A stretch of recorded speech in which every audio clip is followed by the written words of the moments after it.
Imagine being dropped from a plane in the middle of a blizzard, landing in the wrong country with orders to assassinate one of the most powerful men in Nazi Germany, a man responsible for over 1 million deaths, a man Hitler calls the man with the iron heart.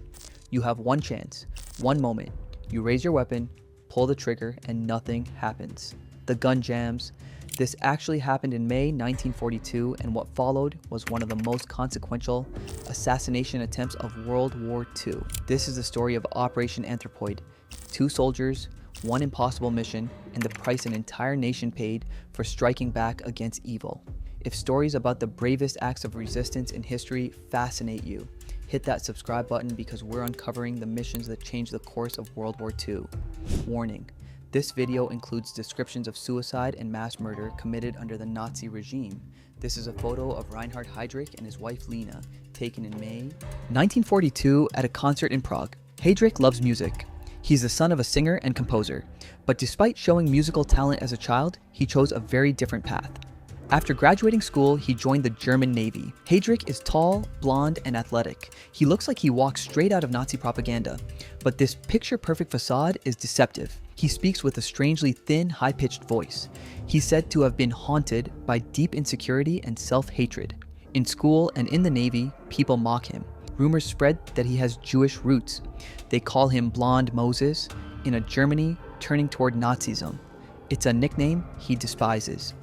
In December 1930, he meets Lena von Osten at a dance. After just 4 dates, they get engaged. It's said he was drawn to her Nordic looks, maybe hoping they'd silence those rumors about Jewish ancestry. But then scandal strikes. Heydrich is brought before a naval court of honor. A former girlfriend accuses him of breaking a promise to marry her. He's discharged from the Navy, a humiliating fall from grace. But unfortunately, it's not the end of his career. A few months later, a family friend introduces him to Heinrich Himmler. Heydrich joins the Nazi Party and the SS. From there, his rise is meteoric. In just a few years, he becomes one of the most powerful men in Nazi Germany, made chief of the Reich Security Main Office. In 1938, he orchestrates Kristallnacht, the Night of Broken Glass. Across Germany, synagogues burn, Jewish businesses are ransacked, and thousands are arrested, beaten, or killed. In July 1941, Heydrich is tasked with planning what the Nazis call the final solution to the Jewish question, the blueprint for systematic mass murder of Europe's Jews. A few months later, in autumn 1941, Heydrich receives a significant promotion. He's sent to Prague as Deputy Reich Protector of Bohemia and Moravia. Nazi Germany occupied the Czech lands in 1939. The previous governor is considered too lax, so Heydrich becomes the de facto ruler. He definitely isn't too lax. Hitler has sent the man with the iron heart. Heydrich orders mass arrests, executions, and deportations. Thousands of Czechs are sent to concentration camps. His reign of terror earns him a title history will never forget, the Butcher of Prague. To the outside world, it appears Heydrich has crushed the Czech resistance. But in the shadows, a plan to assassinate him is in motion. While Heydrich makes himself comfortable in his castle near Prague, hundreds of kilometers away, 2 soldiers are training to kill him. The Czech government in exile operates from London. Czech military intelligence cooperates with the British Special Operations Executive. Together, they plan a top-secret mission, Operation Anthropoid. Enter Jan Kubiš and Josef Gabčík. Meeting in Poland in 1939, they eventually joined the French Foreign Legion, the only way to fight back. After the fall of France, Czech forces moved to Britain. In autumn 1941, Gabčík is chosen for Operation Anthropoid. When his partner suffers an injury during training, Gabčík insists that Kubiš replace him. Both men are proud soldiers who watched their homeland fall to the Nazis without a fight. Now, they're determined to strike back, no matter the cost. Together, they prepare for one of the most dangerous missions of the war, to strike at the heart of the Nazi regime. In the early hours of December 29, 1941, a British Halifax bomber drops its deadly cargo. But heavy snow blinds the crew, making navigation nearly impossible. They accidentally drop Gabčík and Kubiš at the wrong location. Instead of landing east of Pilsen, they end up east of Prague. As they approach the ground, Gabčík misjudges the height and injures his left foot. Now, they have no idea where they are. It's night and cold. The 2 soldiers bury their parachutes in the snow and take shelter in abandoned tunnels of an old stone quarry. Their landing hasn't gone unnoticed. A Local gamekeeper heard the plane, climbed onto his roof, and saw 2 parachutes. The next morning, he finds the buried parachutes and follows footprints in the snow. He finds Gabčík and Kubiš and confronts them. They pretend to be surveyors, but their cover story quickly falls apart. They reluctantly admit the truth. Luckily, the gamekeeper wants to help. They're stunned to find they've landed 20 kilometers from Prague, far from their contacts. Gabčík is injured and the mission already looks doomed. Then fate intervenes. A local miller who also heard the plane tracks them down. He's a member of a banned Czech nationalist group and offers to connect them with the underground network in Prague. It violates the strictest rules of their mission. No contact with local resistance until after completion. But they're desperate. They have no choice but to accept help. Over the next months, they're sheltered by a network of brave families, ordinary people risking everything to feed and hide them. Reinhard Heydrich is busy organizing the infamous Wannsee Conference, a meeting to streamline the mass murder of Jews. He doesn't realize that 2 men are observing him, learning his habits, noting every route and ritual. They even have inside help from people working in his castle. They sketch out several ideas. An attack at his castle or estate isn't an option. The SS guards them too closely, but they see another opening. Heydrich always travels without guards, accompanied only by his chauffeur. It's the one time he's exposed. They decide to strike while he's on the road. Time is running out. They hear rumors that Heydrich might leave Prague soon. The pressure mounts. They need to move quickly. May 26, 1942. In a magnificent concert hall, Heydrich and his wife enjoy compositions by his father. Not far away, 2 men finish their final checks. Tomorrow, they'll attempt to kill the Butcher of Prague. Gabčík is armed with a British Sten gun. Kubiš holds explosives. They pack 2 briefcases. One contains a disassembled Sten gun, the other holds 2 bombs. To observers, the briefcases look ordinary. The weapons are hidden beneath layers of fresh grass. With wartime food shortages, many locals keep rabbits, so carrying grass for feed is common. It's the perfect cover. The next morning, Heydrich's day begins peacefully. It's a fresh spring morning. He finishes breakfast and plays with his 3 children. His wife is pregnant with a 4th. At around 10 o'clock, he leaves the safety of his castle with his chauffeur.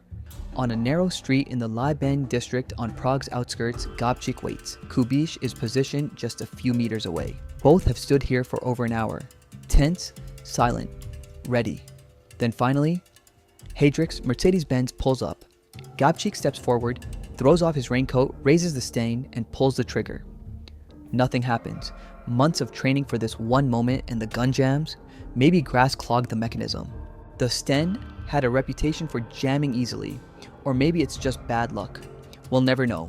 Heydrich thinks there's only one attacker, so he yells at his driver to stop and draws his pistol. Kubiš seizes the moment, throwing a bomb. It explodes. Heydrich survives initially. Kubiš scrambles onto his bicycle and disappears. Gabčík is chased by Heydrich's driver and flees into a nearby butcher shop. When the driver bursts in, Gabčík finally makes the stain work, shooting him in the leg and escaping. Both assassins get away, but there's no sense of triumph. The mission appears to have failed. They haven't eliminated their target, but Heydrich is critically wounded by the explosion. He's rushed to hospital in a passing delivery truck. On June 4th, 1942, 8 days after the attack, Reinhard Heydrich succumbs to his wounds. Immediately after the assassination, the Gestapo launches a massive manhunt, but they have no real leads. Frustrated, the regime demands blood. The Nazis choose the village of Lidis, which has 503 residents, for their revenge. They suspect some support the attackers, but there's no real evidence. On June 10th, 1942, Nazi troops raid the village. They shoot 173 men on the spot. The women are sent to Ravensbrück concentration camp. Some children are selected for re-education in German families. All other children are killed. Of the village's 503 inhabitants, only 143 women and 17 children survive the war. After murdering or deporting the villagers, the Nazis destroy the entire village. The homes, the church, even the cemetery. They film the entire process. By 1943, only an empty field remains. The bloodbath is turned into propaganda. But even after burning Lidis to the ground, the Nazis aren't done. They announce an amnesty. Anyone who comes forward with information will be spared. There's a reward, 1 million Reichsmarks. One of Gabčík and Kubiš's comrades takes the deal. In exchange for a new identity and cash, he gives them the assassins and the names of families sheltering them. The Gestapo storms homes. One mother takes her own life with poison, but her son is taken for interrogation. Using unspeakable methods, they break him. He eventually reveals where the assassins are hiding: the Church of Saints Cyril and Methodius. Inside this Orthodox church, Gobchik and Kubish have found refuge. In the damp darkness of the crypt, the 2 assassins and 5 other paratroopers wait for orders from London. They know about Lidis. They know hundreds of innocents have died in Nazi reprisals. Crushed by guilt, they consider committing suicide publicly, hoping it might stop the killings. Before they can move, it's too late. The Nazis surround the church, 7 men against more than 700 SS and Gestapo troops. When the Nazis can't break through their defenses, they flood the crypt. Kubish dies from injuries suffered in the firefight. Then one by one, the other paratroopers choose death over capture. Some use cyanide, others their last bullets. In the end, both of Heydrich's assassins are dead. Dozens of resistors, entire families are executed for helping them. And the Nazis' revenge doesn't end there. Just days later, they wipe another village, Lejaki, off the map. Every adult is executed. Most children are deported and killed. The village is burned to the ground. After World War II, Nazi officials who ordered the mass murders were convicted and executed. The collaborator who betrayed the assassins was also captured and executed in Prague in 1947. Heydrich's widow remained a prominent figure, spending the rest of her life defending his legacy, repeatedly denying he was responsible for war crimes. Today, a memorial stands at the site of the ambush in Prague. It honors Josef Gabčík, Jan Kubiš, and a third figure representing the Czech civilian resistance. In the villages of Lidice and Lejaki, memorials mark the sites of mass killings. These places serve not just as reminders of lives lost, but as warnings to never let something like this happen again. Now, here's a question for you.